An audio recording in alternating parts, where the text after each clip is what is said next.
Hello दोस्तों, मैं महेश कुमार आज कुछ केमिस्ट्री का ऑर्गेनिक केमिस्ट्री का हिंदी जो होता है कार्बनिक रसायन। तो आज हम कार्बनिक रसायन के बारे में जानेंगे। तो सबसे पहले कार्बनिक रसायन का परिभाषा क्या होता है ये जानते हैं कि रसायन विज्ञान की वह शाखा है, रसायन विज्ञान की वह शाखा है जिसके अंतर्गत हाइड्रोकार्बन के व्युत्पन्न के बारे में अध्ययन किया जाता है, उसे हम कार्बनिक रसायन कहते हैं। रसायन विज्ञान की वह शाखा जिसके अंतर्गत हाइड्रोकार्बन के व्युत्पन्न के बारे में अध्ययन किया जाता है उसे हम क्या कहते हैं? हाइड्रोकार्बन कहते हैं। तो हाइड्रोकार्बन किसके बारे में अध्ययन करेंगे? हाइड्रोकार्बन के बारे में अध्ययन करेंगे। तो हाइड्रोकार्बन, तो यहाँ लिखे हैं हाइड्रोकार्बन। हाइड्रोकार्बन दो शब्द मिलकर बना है। दो कौन कौन शब्द है? एक हाइड्रोजन जोड़ कार्बन, मतलब हाइड्रोकार्बन किस किस से मिलकर बना है? हाइड्रोजन और कार्बन मिलकर बनता है, तो हाइड्रोजन बनता है, हाइड्रोकार्बन बनता है। अब हम यहाँ से हाइड्रोकार्बन जब यहाँ से हो गया तो हाइड्रोकार्बन दो प्रकार के होते हैं। कितना प्रकार के? दो प्रकार के होते हैं। तो दो प्रकार कौन कौन होते हैं वो अभी हम जानते हैं। हाइड्रोकार्बन दो प्रकार के होते हैं। एक होता है संतृप्त हाइड्रोकार्बन। दूसरा आता है असंतृप्त हाइड्रोकार्बन।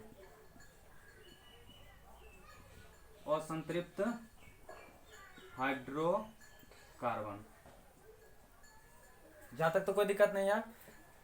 ऑर्गेनिक केमिस्ट्री का परिभाषा याद हो गया होगा। और हाइड्रोकार्बन कितना प्रकार के? दो प्रकार के होते हैं। कितना प्रकार के? दो प्रकार। कौन कौन प्रकार होता है? संतृप्त हाइड्रोकार्बन, असंतृप्त हाइड्रोकार्बन। संतृप्त हाइड्रोकार्बन और असंतृप्त हाइड्रोकार्बन। अब यहां से हम जानेंगे कि संतृप्त हाइड्रोकार्बन भी होता है। कितना प्रकार का होता है वो अभी हम जानते हैं। तो संतृप्त हाइड्रोकार्बन भी दो प्रकार के होता है।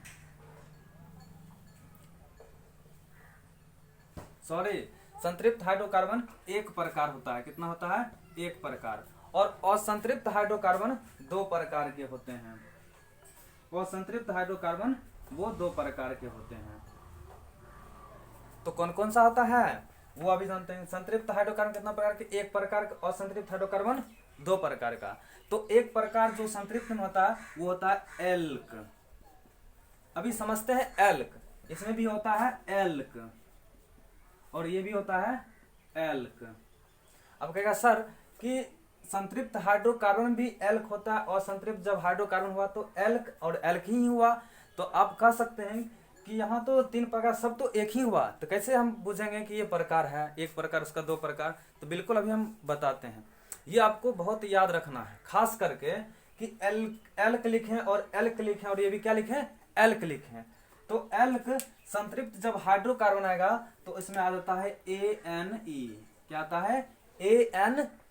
आपको ये याद रखना, संतृप्त कार्बन में ANE तो क्या बना? एल्केन बना। अब असंतृप्त हाइड्रोकार्बन में ये याद रखना है, इसमें लगाना ENE, इन। क्या लगाना है? इन। तो एल्कीन क्या बना? एल्कीन। अब एल्क है, इसको इस अंतिम में लगाना है YNE तो क्या बना? एल्काइन। तो संतृप्त हाइड्रोकार्बन कितना प्रकार के? एक प्रकार के एल्केन। और संतृप्त हाइड्रोकार्बन कितना प्रकार के? दो प्रकार के एल्कीन और एल्काइन। जहां तक तो याद हो गया होगा।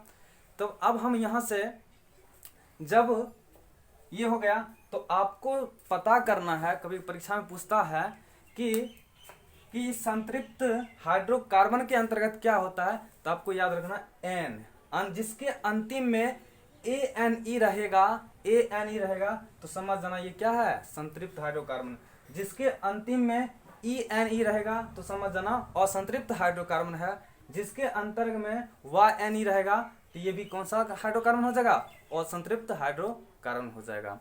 अब यहाँ से हम संतृप्त जब हाइड्रोकार्बन हो गया तो यहाँ से हम जानेंगे बॉन्ड के बारे में। किसके बारे में? बॉन्ड मतलब बंधन के बारे में हम जानेंगे। तो एल्केन जो होता है, एल्केन में मतलब कार्बन और कार्बन के बीच कौन सा बॉन्ड होता है? सिंगल बॉन्ड होता है। कार्बन और कार्बन के बीच सिंगल बॉन्ड, तो लिखना है कार्बन और कार्बन के बीच कौन सा बॉन्ड होता है? Single bond. एल्केन में कार्बन और कार्बन के बीच कौन सा बॉन्ड? सिंगल बॉन्ड होता है। यहां तक तो याद हो गया। अब एल्कीन में, ई एन ई वाला में कार्बन और कार्बन के बीच डबल बॉन्ड, कौन सा बॉन्ड होता है? Double bond. कार्बन मतलब एल्कीन में कार्बन और कार्बन के बीच कौन सा बॉन्ड होता है? Double bond. अब आइन में चल जाते हैं, एल्काइन में, तो एल्काइन में कार्बन और कार्बन के बीच कौन सा बॉन्ड होगा? Triple bond. यहां तक। अब यहां से भी मेरा पहचान होता है, जिसमें कार्बन और कार्बन के बीच सिंगल अगर बॉन्ड होता है तो वो कौन सा हाइड्रोकार्बन है? तो संतृप्त हाइड्रोकार्बन। कार्बन कार्बन के बीच डबल बॉन्ड है तो वो कौन सा हाइड्रोकार्बन के बीच आता है? तो असंतृप्त हाइड्रोकार्बन के बीच। कार्बन और कार्बन के बीच ट्रिपल बॉन्ड का प्रयोग होता है तो भी कौन सा हाइड्रोकार्बन के अंतर्गत आता है? तो असंतृप्त हाइड्रोकार्बन के अंतर्गत ही आता है।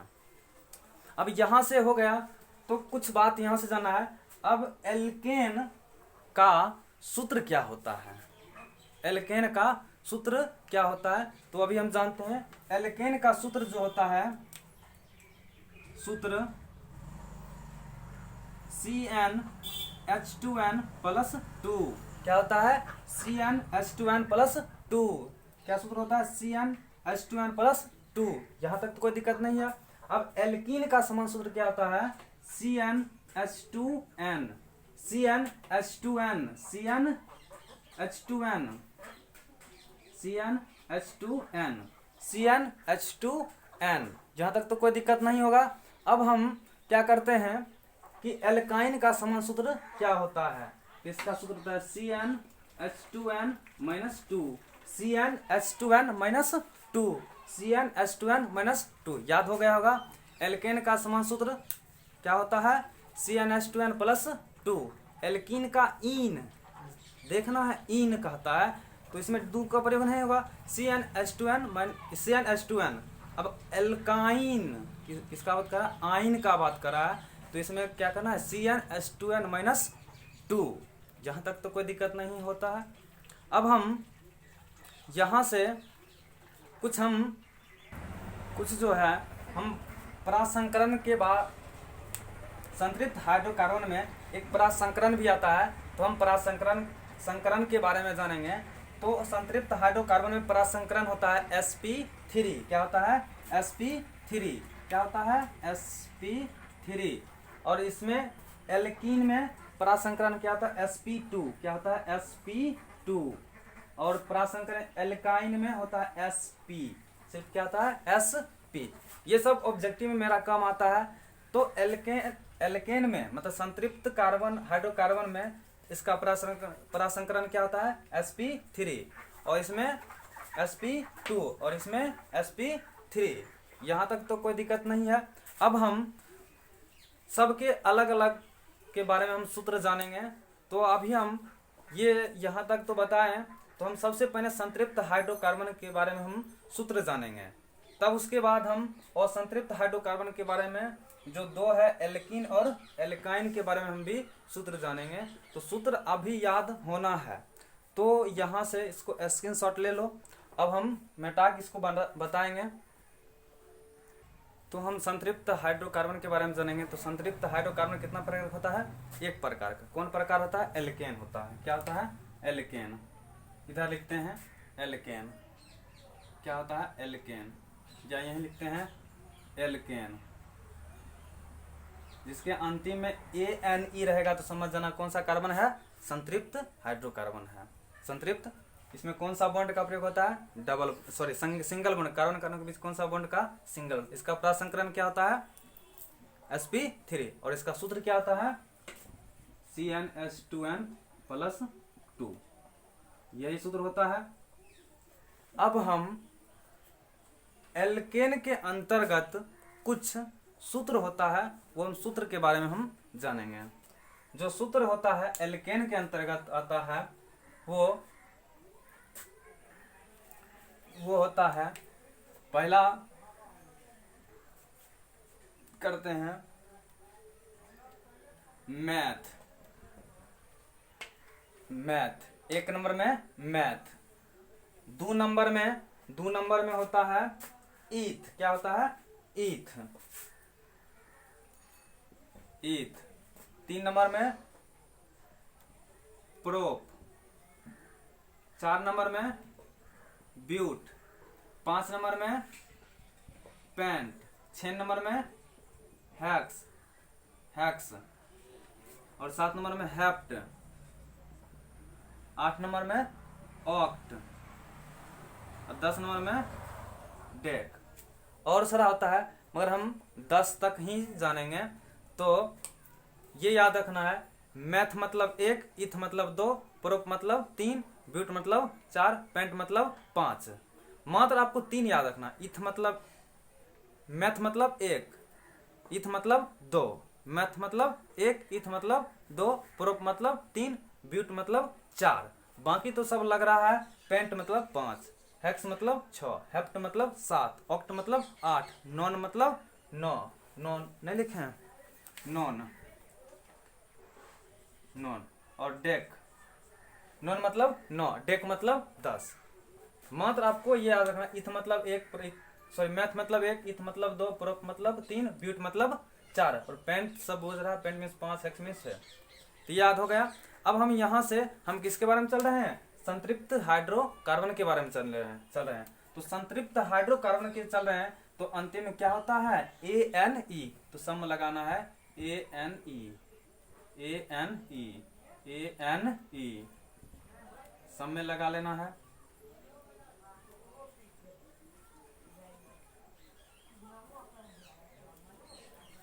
तो मेरा बना क्या? Methane, ethane, propane, butane, pentane, hexane, heptane, octane, नोनेन और डेकेन।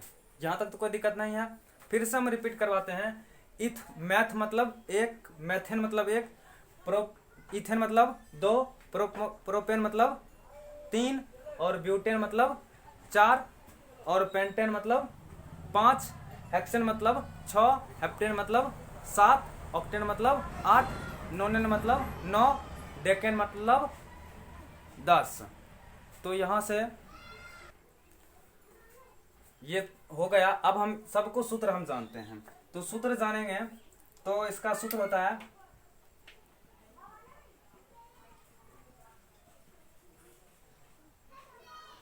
मैथेन। तो मैथेन मतलब बताए 1, तो मतलब कार्बन 1 होगा। तो कार्बन 1 ऐसा 1 नहीं देंगे तब पर भी रहता है कार्बन 1 और हाइड्रोजन 4। तो CH4 क्या बना? CH4। अब इथेन मतलब होता है 2, तो यहां लगाना है 2, कार्बन के 2 और हाइड्रोजन के बीच 4 है, 2 बढ़ाना है 6। अब कार्बन प्रोप मतलब 3 और इसको बढ़ाना है 8, 2 हाइड्रोजन को बढ़ाना है, कार्बन को 1 बढ़ाना है। तो CH4 C4 और H 2 4 6 4 6 8 10, 5 10 फिर 2 12, 5 है तो 6 कितना 14, 7 16, 8 18, 9 20, 10 22 हो गया। तो याद करने का सिंपल तरीका है। तो हम पूछेंगे मैथेन का, तो मैथेन में याद रखना, हाँ मैथेन मतलब 1 होता है, तो कार्बन 1 होता है और हाइड्रोजन 4, तो CH4। अगर इसी तरह से हम पूछ देंगे बताओ हेक्सेन का क्या होता है? तो हेक्सेन मतलब 6, हेक्सेन मतलब 6, तो कार्बन 6 6 दूना 12, 6 12 और 2 बढ़ा देना है 14, तो हो गया C6H14। फिर पूछ देंगे ऑक्टेन, तो ऑक्टेन मतलब 8 होता है, तो C8 और 8 दूना 16, 2 18, हाँ तो हाइड्रोजन 18 है। इस तरह से आपको सूत्र याद कर लेना है। फिर इसी तरह से हाइड्रोजन को जैसे 9 है तो 9 दूना 18, 2 20 कर देना है। इसी तरह से आपको क्या करना है? याद करना है। अब हम ये सूत्र हम जान लिए, तो हम अब अगला वीडियो में मैंने 2 वो असंतृप्त हाइड्रोकार्बन के बारे में हम छोड़ेंगे और 2 पार्ट 2 वीडियो में मैं बनाऊंगा और आप सबको अच्छा से याद कर लेना है और इसी तरह से और अपने दोस्तों के साथ हमारे वीडियो को शेयर करो और लाइक ज़रूर करो। धन्यवाद।